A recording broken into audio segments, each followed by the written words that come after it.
Assalamualaikum warahmatullahi wabarakatuh. Selamat pagi, siang, sore, malam teman-teman semua. Terima kasih sudah mengklik video kali ini. Pada kesempatan kali ini, kami ingin mempresentasikan hasil diskusi kami. Yang mana diskusi kami mengusung tema tentang pertahanan dan keamanan di sektor maritim. Presentasi ini kami buat untuk memenuhi tugas dari mata kuliah Wawasan Sosial Budaya Maritim dan Kepulauan. Sebelum memulai ke materi, izinkan saya untuk memperkenalkan diri dan rekan-rekan saya.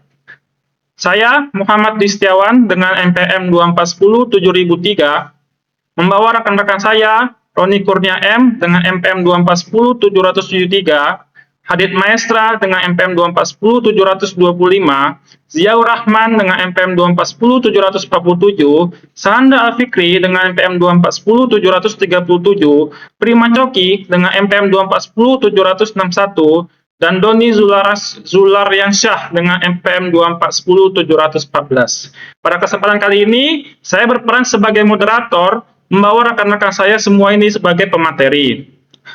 Oke, kita lanjut ke materinya. Sebelum materi inti yang dibahas oleh rekan-rekan saya, kita harus tahu pengertian-pengertian yang akan muncul di materi selanjutnya. Yang pertama, keamanan maritim. Keamanan maritim merupakan konsep strategis yang mencakup segala bentuk upaya untuk menjaga stabilitas, kedaulatan, serta keselamatan wilayah laut suatu negara dari berbagai bentuk ancaman, baik yang bersifat militer maupun non-militer. Konsep ini melibatkan perlindungan terhadap perairan nasional, sumber daya laut, jalur pelayaran, dan seluruh aktivitas yang terjadi di wilayah maritim. Yang kedua, pertahanan laut. Pertahanan laut adalah segala bentuk upaya yang dilakukan suatu negara untuk menjaga dan melindungi wilayah lautnya dari ancaman militer dan bentuk-bentuk agresi eksternal yang dapat mengganggu kedaulatan negara. Dalam sistem pertahanan negara, laut merupakan salah satu domain utama yang harus diamankan, khususnya bagi negara kepulauan seperti Indonesia. Yang ketiga, kedaulatan maritim. Kedaulatan maritim adalah hak penuh dan eksklusif suatu negara atas wilayah lautnya, termasuk dasar laut, perairan di atasnya, serta sumber daya alam yang terkandung di dalamnya. Setelah ini, pemateri akan dilanjutkan kepada rekan saya, Saudara Prima Coki. Oke, terima kasih kepada rekan saya, moderator Dwi. Di sini saya akan melanjutkan membaca ancaman keamanan laut.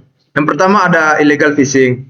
Banyak kapal asing yang masuk secara ilegal ke wilayah laut Indonesia, terutama di wilayah ZII untuk melakukan penangkapan ikan. Hal ini merugikan negara dari sisi ekonomi dan mengancam keberlanjutan sumber daya laut. Oke, yang kedua ada penyelundupan dan perdagangan ilegal. Laut menjadi jalur utama penyelundupan barang ilegal seperti narkotika, senjata, bahan bakar, dan barang konsumsi ilegal, terutama di wilayah perbatasan laut yang pengawasannya masih lemah. Yang ketiga ada perompakan dan kejahatan laut. Meski kasus perompakan di perairan Indonesia sudah menurun, namun ancaman ini masih ada, terutama di kawasan Selat Malaka dan Laut Sulawesi yang padat lintas kapal. Yang keempat ada pelanggaran batas wilayah dan klaim pihak. Negara-negara tetangga seperti Cina pernah mengklaim sebagai wilayah ZII Indonesia di Laut Natuna Utara dengan dalih 9 Dash Line. Ini menjadi bentuk nyata pelanggaran kedaulatan maritim Indonesia. Dan yang kelima ada kerusakan lingkungan laut. Aktivitas ilegal merupakan seperti penambangan pasar laut, pembuangan limbah, dan praktik penangkapan ikan yang merusak atau seperti bom atau sianida yang menjadi ancaman terhadap keberlanjutan ekosistem laut. Oke, lanjut. Angkatan Laut. Yang pertama, melindungi kedaulatan wilayah laut dari ancaman militer dan agresi asing. Yang kedua, ada melaksanakan patroli laut secara berkala di seluruh wilayah perairan nasional.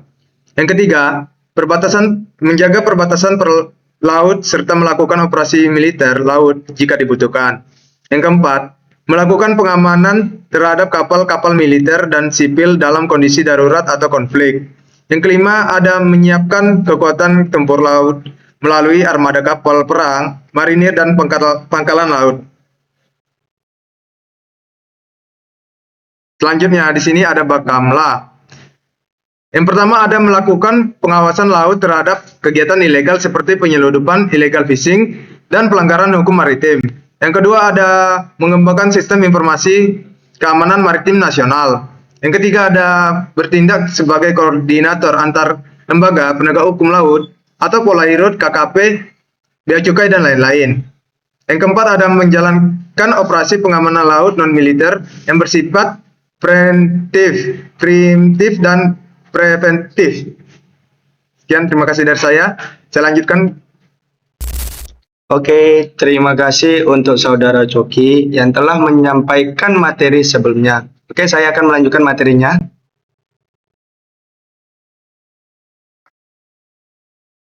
Yaitu lembaga lain. 1. Polairut merupakan bagian dari Kepolisian Republik Indonesia yang bertugas menjaga keamanan dan ketertiban di wilayah perairan. Peran utamanya adalah 1. Menangani tindak pidana di laut seperti pencurian, penyelundupan, dan pelanggaran hukum lainnya. Yang kedua, melakukan patroli rutin di wilayah perairan yang rawan kejahatan. Yang ketiga, membantu proses evakuasi dan penyelamatan kecelakaan laut. Yang keempat, memberikan dukungan dalam operasi kemaritiman bersama lembaga lain. Oke, yang kedua, KKP. KKP kepanjangan dari Kementerian Kelautan dan Perikanan, memiliki tugas untuk mengelola sektor kelautan dan perikanan dengan fokus pada pengawasan sumber daya laut. Peran utamanya adalah melakukan pengawasan terhadap kapal-kapal perikanan baik nasional maupun asing. Oke, yang kedua, memberantas illegal fishing melalui Satuan Pengawas Satwas dan kapal pengawas perikanan. Yang ketiga, memberikan izin dan regulasi terhadap kegiatan ekonomi laut seperti penangkapan ikan dan budidaya laut. Yang keempat, menyusun kebijakan konservasi laut dan pelestarian ekosistem. Oke, yang ketiga, Bea Cukai. Direktorat Jenderal Bea Cukai. Instansi ini berada di bawah Kementerian Keuangan dan berperan dalam 1. Mencegah masuk dan keluarnya barang-barang ilegal melalui laut seperti narkoba, senjata api, rokok ilegal, dan barang-barang penyelundupan lainnya. Oke, yang kedua, melakukan pengawasan terhadap aktivitas ekspor impor melalui pelabuhan laut. Yang ketiga, berkoordinasi dengan instansi lain dalam operasi gabungan pengamanan laut. Oke, ini ada beberapa instansi lainnya, yaitu beberapa instansi Badan Nasional Penanggulangan Terorisme BNPT dalam mencegah aksi terorisme laut. Yang kedua, Badan Informasi Geospasial atau BIG untuk pemetaan wilayah laut. Yang ketiga, Kementerian Perhubungan Laut dalam mengatur keselamatan, pelayaran, dan operasional pelabuhan. Oke, saya akan lanjutkan materi strategi pertahanan laut Indonesia. Yang pertama, pembangunan kekuatan militer laut. 1. Modernisasi alat utama, sistem senjata, alutsista TNI Angkatan Laut seperti kapal perang, kapal selam, dan radar pantai. Yang kedua, penguatan pangkalan militer di kawasan perbatasan strategis seperti Natuna, Ambalat, dan Papua. Yang ketiga, penambahan armada patroli dan personel marinir untuk meningkatkan jangkauan pengawasan. Oke, baik. Yang kedua, peningkatan sistem pengawasan dan teknologi maritim. Oke, ini yang pertama adalah penggunaan sistem pemantauan kapal berbasis satelit seperti VMS, Vessel Monitoring System, dan AIS, Automatic Identification System. Yang kedua, pembangunan Command Center Keamanan Laut untuk mengkoordinasikan pengawasan antar lembaga secara real time. Oke, yang ketiga, pemanfaatan drone laut dan udara pemantauan wilayah terpencil. Oke, baik. Yang ketiga adalah koordinasi antar instansi. 1. Pembentukan forum koordinasi antara TNI Angkatan Laut, Bakamla, Polairut, KKP, dan Bea Cukai dalam operasi gabungan. Yang kedua, penetapan zonasi pengawasan sesuai kewenangan masing-masing lembaga untuk menghindari tumpang tindih. Oke, yang keempat adalah pemberdayaan masyarakat pesisir. Pertama, pelibatan nelayan, tokoh masyarakat, dan komunitas lokal sebagai mitra pengawasan melalui program nelayan mata dan telinga negara. Yang kedua, pendidikan maritim dan sosialisasi hukum agar masyarakat memahami pentingnya menjaga wilayah perairan. Yang kelima, diplomasi maritim dan kerjasama regional. Pertama, penguatan diplomasi pertahanan dengan negara tetangga dalam mengatasi konflik wilayah seperti dengan Malaysia dan Filipina. Oke, yang kedua, keikutsertaan dalam forum regional seperti ASEAN Maritime Forum, yaitu AMF, dan Indian Ocean Rim Association, yaitu IORA. Yang ketiga, kerjasama patroli bersama di perbatasan laut untuk menekan kejahatan lintas negara. Oke, saya akan melanjutkan. Sebelumnya, untuk selanjutnya ada pemateri saudara Fikri. Untuk saudari Fikri, dipersilakan. Baik, terima kasih untuk Saudara Hadid yang telah membacakan materi sebelumnya. Baik, saya akan melanjutkan materi selanjutnya. Kebijakan maritim dalam merencanakan pembangunan nasional. 1. Poros maritim dunia. A. Pembangunan budaya maritim. B. Pengelolaan sumber daya laut secara berkelanjutan. C. Pengembangan infrastruktur dan konektivitas maritim. D. Diplomasi maritim dan kerjasama internasional. E. Penguatan pertahanan maritim. 2. RPJMN 2020-2024. A. Modernisasi armada dan sistem pengawasan laut. B. Peningkatan pengamanan perbatasan maritim dan pulau-pulau terluar. C. Pengembangan pelabuhan strategis dan tol laut untuk memperkuat konektivitas antar wilayah. D. Penataan ulang struktur kelembagaan kelautan untuk meningkatkan efisiensi dan koordinasi pengawasan. 3. Peta jalan keamanan laut. A. Penanganan pelanggaran hukum laut. B. Penataan jalur pelayaran internasional. C. Penguatan zona penguasaan dan pendidikan. 4. Peningkatan kepastian SDM maritim. Kebijakan ini mencakup pendidikan vokasi, pelatihan aparat, serta pengembangan kompetensi masyarakat pesisir dalam bidang kelautan dan pengawasan. 5.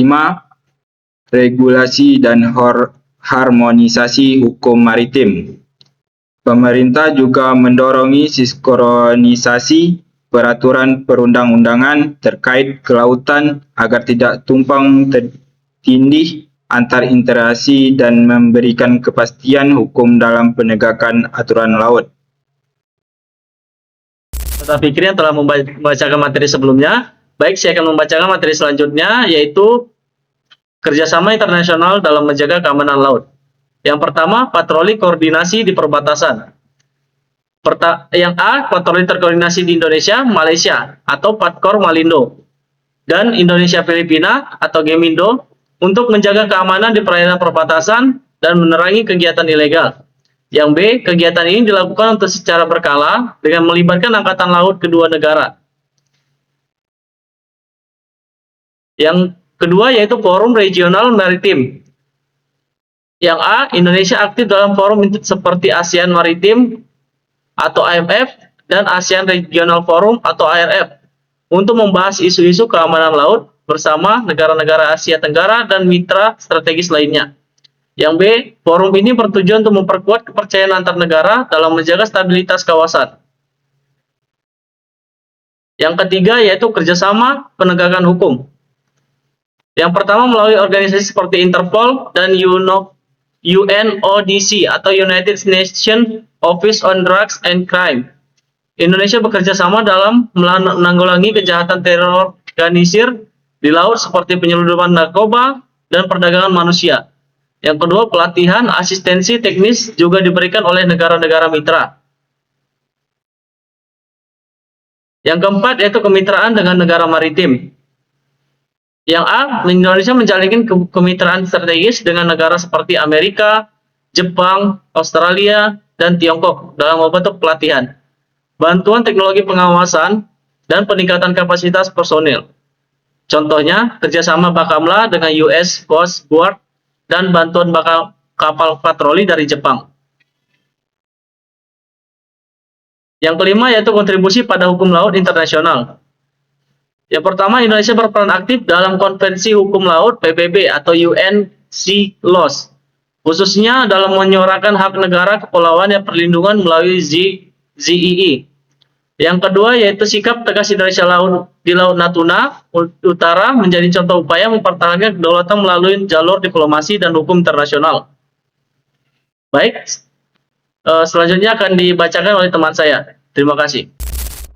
Baik, terima kasih kepada Saudara Doni yang telah membacakan materi sebelumnya. Baik, saya akan melanjutkan materinya, yaitu ancaman non-tradisional laut.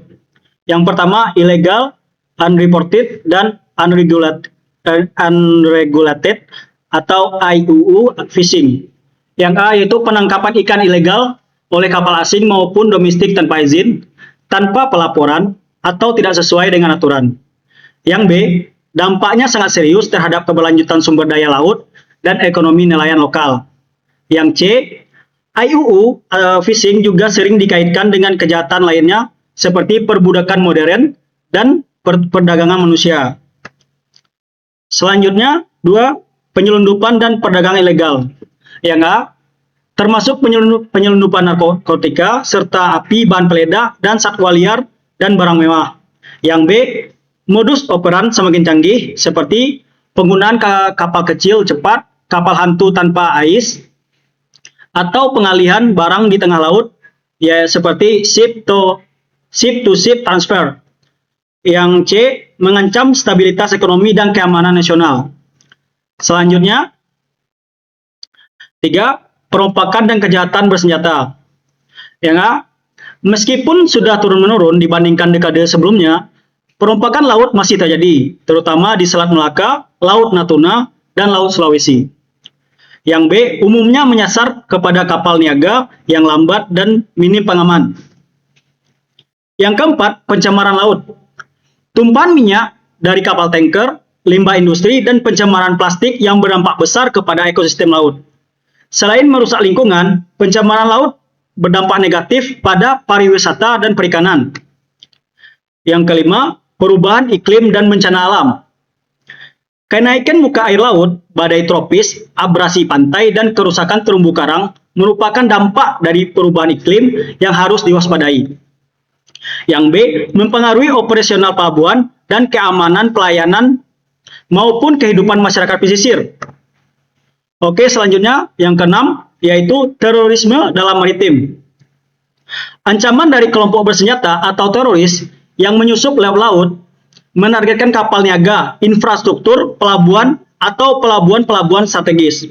Contohnya Contohnya adalah penyanderaan awak kapal oleh kelompok bersenjata Laut Sulu beberapa tahun lalu. Oke, selanjutnya materi selanjutnya yaitu kesiapsiagaan dan tanggap laut darurat maritim. Yang pertama, sistem komando tangkap darurat.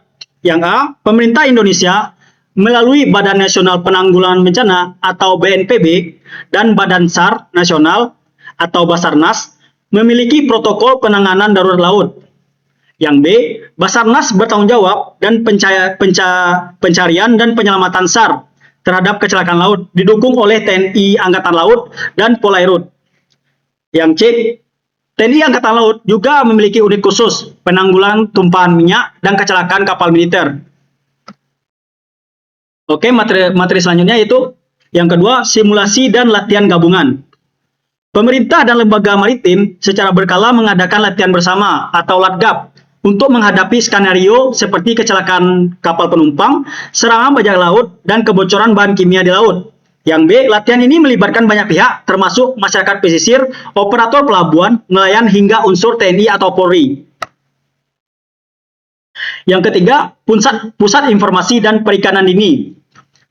Yang pertama, pengembangan sistem informasi cuaca maritim oleh BMKG memungkinkan kapal dan pelabuhan mengantisipasi badai, gelombang tinggi, dan perubahan cuaca ekstrim. Yang kedua, peringatan dini untuk bencana seperti tsunami juga telah disebarkan melalui sistem sirine, radio VHF laut, dan aplikasi digital. Yang keempat, ketersediaan alat dan fasilitas penanggulangan. Yang pertama, penempatan kapal SAR, helikopter, serta peralatan penyelamatan dan evakuasi di pelabuhan-pelabuhan utama. Yang B, beberapa daerah pesisir juga dilengkapi dengan posko tanggap darurat yang dapat merespon dengan cepat. Yang kelima, pelibatan masyarakat dan nelayan. Nelayan dan warga pesisir dilatih untuk membantu dalam situasi darurat, termasuk dalam upaya evakuasi, pertolongan pertama, dan pelaporan kejadian. Program seperti Desa Tangguh Bencana juga mencakup wilayah pesisir yang rawan. Yang keenam, kerjasama internasional dalam penanganan darurat. Dalam kasus besar seperti pencemaran lintas negara atau pencarian pesawat yang jatuh di laut, Indonesia bekerjasama dengan negara lain dan organisasi internasional seperti IMO, IHO, dan lain-lain.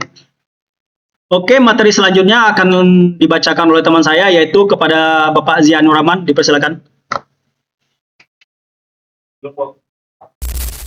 Terima kasih kepada Mas Roni yang sudah menyampaikan materi. Sekarang giliran saya untuk menyampaikan materi selanjutnya. Oke, saya akan membaca materi berjudul Keterlibatan Masyarakat dalam Keamanan Laut. Oke, yang pertama, pengawasan partisipatif. Nelayan dan warga pesisir sering menjadi mata dan telinga pertama atas aktivitas ilegal, seperti pencurian ikan, penyelundupan, atau masuknya kapal asing. Beberapa daerah mengembangkan sistem nelayan intelijen atau pengawasan berbasis komunitas yang bekerja sama dengan aparat keamanan seperti TNI Angkatan Laut dan Polairut. Oke, yang kedua, pelaporan cepat dan tepat. Pemerintah menyediakan aplikasi digital atau jalur hotline untuk memudahkan masyarakat melapor jika melihat aktivitas mencurigakan di laut. Contoh aplikasi lapor, layanan Bakmala, dan sistem FTS di pelabuhan besar. Yang ketiga, pendidikan dan penyeluruhan maritim. Program edukasi bagi masyarakat pesisir tentang pentingnya hukuman laut, dampak kejahatan maritim, dan cara menghadapi bencana laut. Penyuluhan dilakukan oleh instansi seperti Kementerian Kelautan dan Perikanan, TNI Angkatan Laut, Bakmala, dan LSM. Oke, yang keempat, pemberdayaan ekonomi laut. Dengan meningkatkan kesejahteraan masyarakat pesisir melalui pelatihan, bantuan alat tangkap, dan akses pasar, maka resiko keterlibatan mereka dalam aktivitas ilegal dapat ditekan. Masyarakat yang merasa dihargai dan sejahtera lebih cenderung menjaga laut daripada mengeksploitasi secara ilegal. Yang kelima, koperasi dan kelompok sadar laut. Di banyak desa pesisir terbentuk kelompok masyarakat pengawas yang menjadi mitra resmi pemerintah dalam pengawasan sumber daya laut dan perairan. Mereka dilatih memantau aktivitas penangkapan ikan dan menjaga kawasan konservasi laut. Yang keenam, penguatan budaya maritim. Nilai-nilai kearifan lokal dan adat istiadat menghormati laut seperti sasi laut di Maluku atau awing-awing di Bali, berkontribusi pada pelestarian dan pengamanan laut generasi ke generasi. Oke, itu mungkin dari saya. Saya kembalikan kepada moderator. Terima kasih. Terima kasih untuk rekan-rekan semua yang telah membawakan materinya masing-masing. Jadi, berdasarkan dari pembahasan yang telah dilakukan dapat diambil beberapa kesimpulan penting di antaranya. Yang pertama, ancaman maritim yang dihadapi Indonesia sangat beragam. Mulai dari ancaman tradisional seperti konflik perbatasan laut, hingga ancaman non-tradisional seperti IUU, fishing, penyeludupan, dan pencemaran laut. Yang kedua, lembaga-lembaga pertahanan dan keamanan laut seperti TNI AL, Bakamla, KKP, dan Polairut memiliki peran vital namun masih memerlukan koordinasi yang lebih efektif dan sinergis.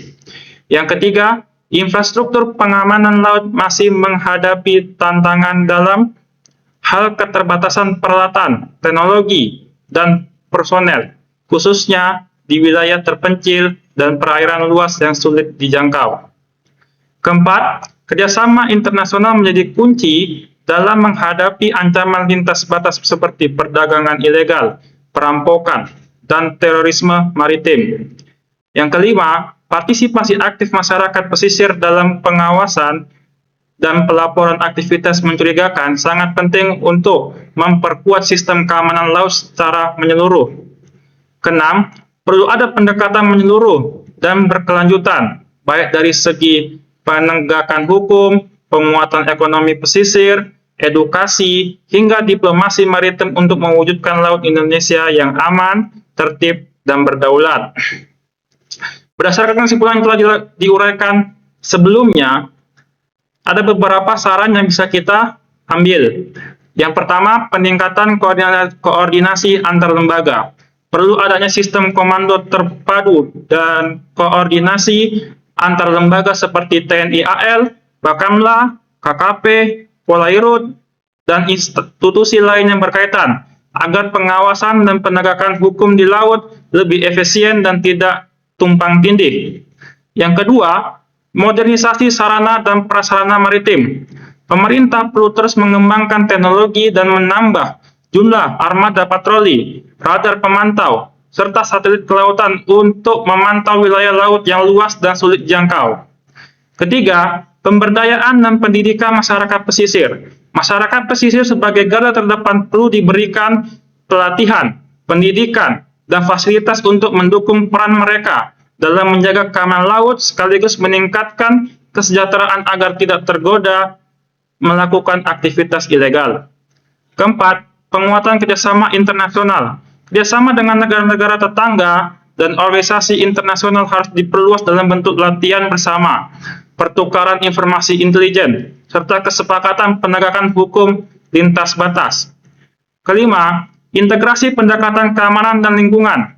Perlindungan terhadap laut tidak cukup hanya dengan pendekatan militer dan hukum, tetapi juga harus mengedepankan aspek pelestarian lingkungan laut agar keamanan yang dibangun bersifat berkelanjutan. Keenam, optimalisasi fungsi pendidikan maritim. Institusi pendidikan tinggi perlu lebih banyak mengembangkan riset kurikulum dan program yang mendukung penguatan sektor pertahanan dan keamanan laut berbasis ilmu pengetahuan dan teknologi mutakhir. Sekian dari presentasi kami kali ini. Kurang lebihnya mohon dimaafkan. Terima kasih untuk teman-teman semua yang sudah menonton dari awal hingga akhir. Jangan lupa untuk meninggalkan jejak berupa subscribe, like, and comment. Sekian dari kami. Saya mewakili rekan-rekan saya. Izin pamit. Wassalamualaikum warahmatullahi wabarakatuh.